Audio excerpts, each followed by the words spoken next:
उत्तराखंड में सीएजी की एक रिपोर्ट सामने आई जिसमें कहा गया कि उत्तराखंड फॉरेस्ट डिपार्टमेंट को कैंपा के द्वारा दिया गया बजट जिससे जो काम होना था वो नहीं हुआ, उससे लैपटॉप कंप्यूटर्स खरीदे गए और बजट का सही इस्तेमाल नहीं हुआ।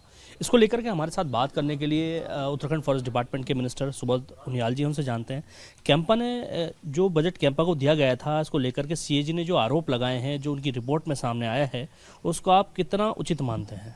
देखिए, जब ये रिपोर्ट आई और फिर जिस तरह न्यूज़पेपर्स ने इसको छाला, उसमें हमने विभाग के अधिकारियों को कहा, विभाग के अधिकारी सीएजी के ऑफिस में गए, मिले और उसके बाद विस्तृत जानकारी देने को कहा। तो उन्होंने 1500 पन्ने का एक अभिलेख उन्होंने हमको दिया है जिस पे परीक्षण कराया जा रहा है। लेकिन जो इसमें विशेषता जो मोटी मोटी बातें सामने आई 2019, 20, 21 और 21-22 में, उनका कहना है कि विभिन्न अभिकरणों द्वारा नहीं, जो आप कुल मिलाकर के आप देखेंगे तो इन 3 वर्षों में कैंपा के माध्यम से 753.56 करोड़ का खर्चा किया गया और उसमें उन्होंने 13 करोड़ 86 लाख की धनराशि के व्यय को कैंपा की अधिनियमों के विपरीत बताया कि जो अनुमानित नहीं था।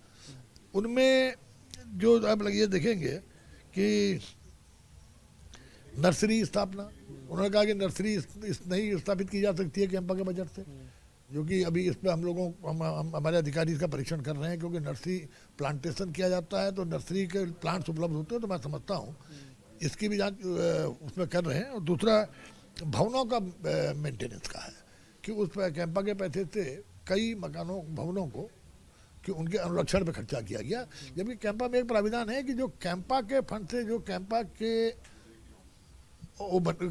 कार्यों को चलाने के लिए जिन कार्यालयों का भवनों का निर्माण किया गया, उन पे मेंटेनेंस भी कैंपा के फंड से ही होगी। तो इस पर भी परीक्षण कर रहे हैं कि आखिर इसमें कहाँ पर अनियमितता हुई है। और तीसरा, कुछ ये जरूर है, कुछ कैंपा निधि से कुछ ऑफिसों में उपकरण, फर्नीचर, फ्रिज, एसी, इन्वर्टर आदि का क्रय किया गया है। तो इस पर भी और इसको भी देखा जा रहा है कि ये अनुरूप है कि नहीं है।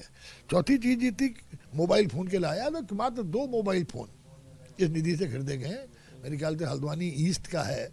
तो इनको कुल मिलाकर के जिन दो वन प्रभागों में भवन रखरखाव और 2 में सामग्री के संबंधी अनियमितताएं पाई गई हैं परीक्षण के दौरान, तो उन 4 तत्कालीन डीएफओज को नोटिस भेजा जा रहा है और हॉप को लिख दिया गया कि इनके खिलाफ जो नियमों के अंतर कार्रवाई की जाए।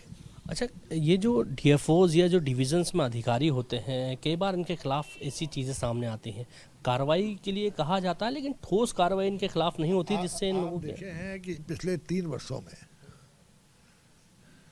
पीसीसीएफ रैंक के अधिकारी तक निलंबित हुए हैं और 3-4 डीएफओ निलंबित हुए और 1 आध डीएफओ को जेल भी जाना पड़ा। इसके अलावा करीबन 13 अधिकारी हम लोगों ने निलंबित किए हैं और उनके खिलाफ कार्रवाई चल रही है।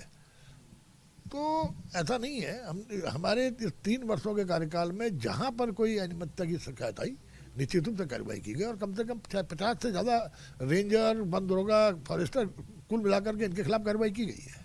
ये जो कैंपा में जिन डीएफओज की बात की जा रही है, तत्कालीन डीएफओ की, इनके खिलाफ क्या कार्रवाई करने के लिए आपने बोला है? अभी तो ये आइडेंटिफाई करेंगे। अभी तो ये मालूम हुआ कि 4 डिवीजन हैं, वो आइडेंटिफाई कर रहे हैं कि इन डिवीजन्स में एक पिथौरागढ़ से संबंधित मामला संभव है, एक मामला हल्द्वानी ईस्ट का है और ऐसे 2 मामले और हैं। तो 4 मामलों में ये देख करके मैं समझता हूँ जो हमको कहा गया है की रिपोर्ट का व्यापक परीक्षण करने के बाद कि क्या ये वास्तव में अनुमानित नहीं थे और अनुमानित नहीं थे तो किस हालत के कारण खरीद दिए गए, तो निश्चित रूप से तत्कालीन अधिकारियों के खिलाफ कार्रवाई की जाएगी। हमारे साथ बात करने के लिए सुबोध उनियाल जी थे, जिन्होंने कहा कि कैंपा के अंदर जो बजट को लेकर के सीएजी ने रिपोर्ट दी है, उसका आकलन किया जा रहा है। जिन तत्कालीन डीएफओज का मामला इसमें सामने आया है, उनको नोटिस जारी किए गए हैं और जल्द ही उनके खिलाफ पूरी जांच सामने आने के बाद कार्रवाई की जाएगी।